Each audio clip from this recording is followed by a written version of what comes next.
Julian Zelizer is a history and public affairs professor at Princeton University and the author of The Fierce Urgency of Now Lyndon Johnson, Congress, and the Battle for the Great Society. He's also the co-host of the Politics and Polls podcast. The opinions expressed in this commentary are his own. CNN as early as Monday, Special Counsel Robert Mueller, brought in to investigate possible collusion between the Trump campaign and Russia, could have someone in custody. This follows CNN's Friday night story, citing sources briefed on the matter, which revealed that a federal grand jury has approved the first charges in the investigation. Regardless of who is charged and what the charges are, it is clear that the news constitutes a major political blow to President Donald Trump. After a week when the president attempted to spin a story about Hillary Clinton's corruption and collusion vis-à-vis the Russians, when some Republicans called on Mueller to resign and when the administration insisted that the congressional investigations come to an end, the hard-hitting Mueller may be about to shift the conversation. The impact of the first charges will be as much about how they are handled politically as they are legally. And it is far from clear how this drama will unfold. The charges on Monday could have a similar effect as the Watergate indictments in March 1974, when several of President Richard Nixon's top aides and a lawyer for his re-election campaign were indicted for perjury, obstruction of justice and a conspiracy to cover up the 1972 break-in at the Democratic headquarters. Although we often praise Bob Woodward and Carl Bernstein for bringing down the president with their reporting, Special Prosecutor Leon Jaworski had a huge impact as well.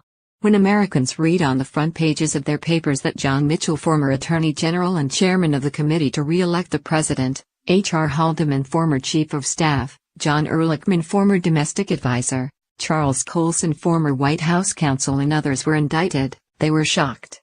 Never before, wrote Anthony Ripley in the New York Times, have so many close and trusted advisors of an American president face criminal accusations in a single indictment. Most important, the high-profile congressional investigations in the summer of 1973 had already prepped the public by laying out the basic components of this case so that when these indictments arrived, the president could not easily wipe them away. In June, the press added to the political damage by reporting that the grand jury had named President Nixon as a co-conspirator. The indictments came at a critical moment when Nixon's support had weakened significantly as a result of investigative reporting and the revelations from the Watergate congressional hearings.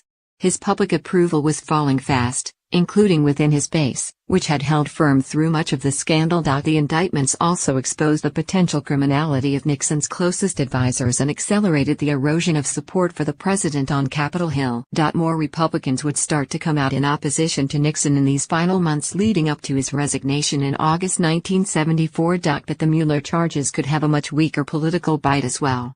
In March 1988, with independent prosecutor Lawrence Walsh heading the investigation, two top officials from Ronald Reagan's administration, former National Security Staffer Lieutenant Oliver North and former National Security Advisor John Poindexter, as well as retired Air Force General Richard Secord and Iranian businessman Albert Hakim, were indicted for their role in illegally sending money from the sale of weapons to Iran to the Nicaragua Contras, despite a congressional ban on doing so. The indictment, wrote Philip Sheenan, was the most sweeping criminal action against former White House officials since the Watergate scandals. Unlike with Nixon, both Ronald Reagan and his vice president, George H.W. Bush, survived politically. Reagan was already in a better place by the fall of 1988. In the final throes of his lame duck period, there was not much congressional interest in bringing Reagan down.